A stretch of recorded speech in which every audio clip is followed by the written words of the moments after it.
Breaking news here on CBS Sports HQ. It's a college football playoff. The Final Four has been revealed. As expected, SEC champions Georgia get the number 1 spot, and the Bulldogs will face number 4 Ohio State in the Peach Bowl. TCU gets in at number 3 despite losing the Big 12 title game on Sunday to Kansas State. The Horned Frogs will take on number 2 and Big 10 champions Michigan in the Fiesta Bowl. Alabama's Nick Saban lobbied for his 2-loss Crimson Tide to make the cut, but they just missed out at number 5. The national semifinals are set for Saturday, December 31st. Let's get into this with our guys. Danny Kanell is here on the set with me. Jerry Palm is also here. Bryant McFadden joins us from Minneapolis. Let's go around the horn. DK, I'll start with you. Did the committee get it right? Yes. I think we all tried to build up some drama to at least make it exciting. But I think this is pretty much what everybody thought would happen. And even though there was a late case from Nick Saban last night, making the rounds, politicking, trying to make the case for Alabama, this is what should have transpired based on what unfolded. Ultimately, and I think they got the matchups right, too. By keeping TCU at 3, their resume was better than Ohio State's. And the best part about this is I think we get the most entertaining matchups with Ohio State versus Georgia and Michigan versus TCU. I think all of it comes together perfectly, and I think this is what should have happened, and I think the committee got it right. Jerry, you had the article over on CBSSports.com kind of walking through, how you thought it would set up. It comes out exactly to pass as you kind of predicted and a lot of other people did. Do you agree with the way that the committee set things up here, or were you surprised that Ohio State didn't get the jump over TCU given the fact that TCU lost the title game? Yeah, but TCU lost the title game to the number 10 team, a team they'd already beaten this year, and in overtime. Ohio State's loss came to number 2 by about 30. I mean, they got crushed in the second half of that game. So I don't really think there was much debate. And in fact, really any, created drama over Alabama was just insulting to all of our intelligences. That was never going to happen. These were the 4 teams. The only sliver of doubt was whether Ohio State would jump TCU for 3, but this is correct. I mean, TCU had a better season all season long. Ohio State dominated the games that it won for the most part, but their schedule just wasn't up to snuff because the league was not very good once you got beyond Penn State. BMAC, what are your thoughts on the way the committee has kind of laid things out, not just with the 4, but with 5 and 6 as well? Are you happy with what you're seeing here?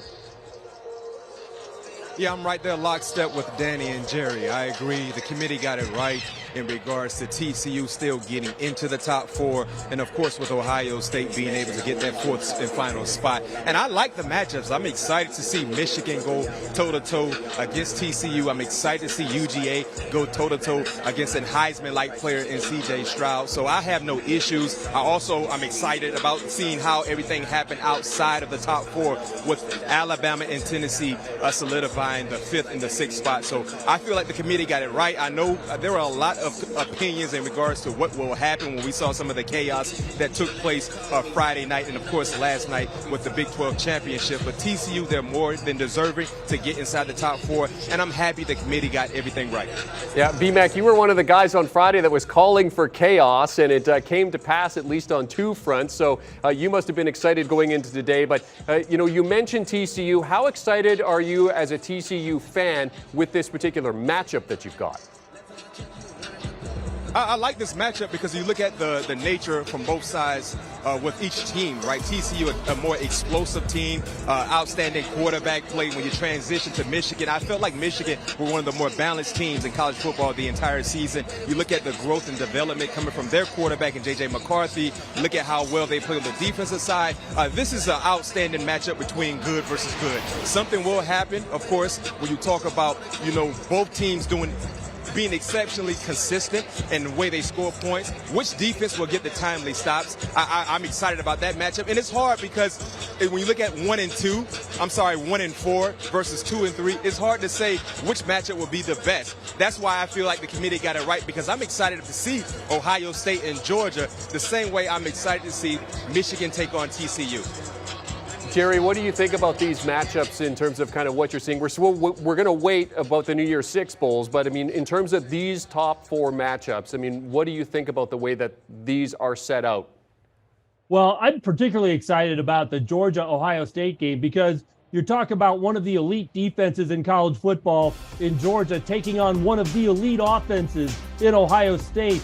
And it may come down to whether or not Georgia can score against Ohio State enough. It's good. If this is a high-scoring game, I don't think Georgia can win. They're going to have to hold that Ohio State offense down. And if they can do that, then I actually like Georgia in this game. But that's such a contrast in style and strengths that I think that it creates a very intriguing matchup. Danny, do you think about that in terms of these matchups as a whole, just the particular style of play that each of these four teams has against one another? I love it. That's why I like these matchups, because you do have this prolific offense that Ohio State has that has an opportunity to avenge their loss to Michigan, right? Their offense got held in check. Now they're going to play a similar style physical defense. They'll get to do it in pristine conditions, indoors in Atlanta, and they can go out and silence any critics, and they can potentially win that game. I'm with Jerry. I think it's an interesting matchup because Ohio State's defense is better, and I think Georgia, this will clearly be the best opponent they've played all season long. Their schedule, as much as we've talked about it, it isn't exactly a gauntlet. Go back to the Oregon game. That's by far their most impressive win. Tennessee, which was their second best win, all of a sudden that doesn't look as impressive when South Carolina beats them. This will be a true test for Georgia, which they haven't had all season long.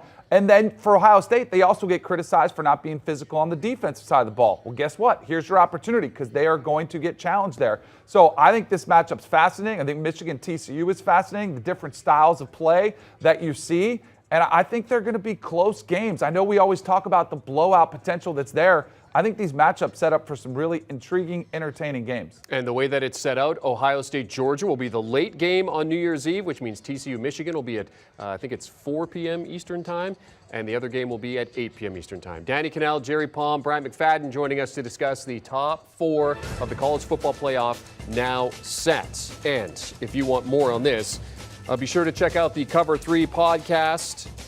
They'll be talking about this in depth. You may see sirens in your feed because they'll likely be going up with this. Danny Kanell, part of that. Chip Patterson, Tom Fornelli, Bud Elliott. You can download and follow wherever you get your preferred podcast audio. Do you want a sports network that delivers everything that matters about the game? The highlights, the picks, the instant analysis. No yelling, no fake debates, no politics.